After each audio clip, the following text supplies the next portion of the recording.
Welcome to qasimcad YouTube channel. In this tutorial, I'm going to show you how to use AI for architecture render. Go to browser window, type Viras in search bar, open first website that appears in search result. You can download it for your Mac and Windows, and you also open it in web browser. After opening in browser, create new account and login.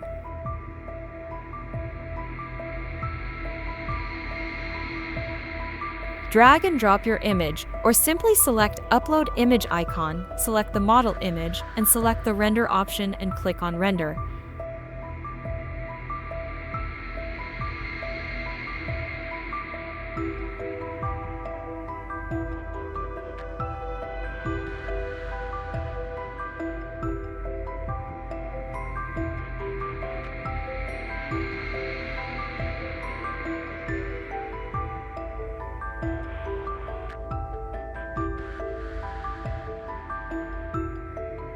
Here you have it. Your render is ready, you can download it. Keep in mind, this is trial version. You have 30 image render credit. After 30 images, you have to buy the plan. Thanks for watching. Please like, share, and subscribe.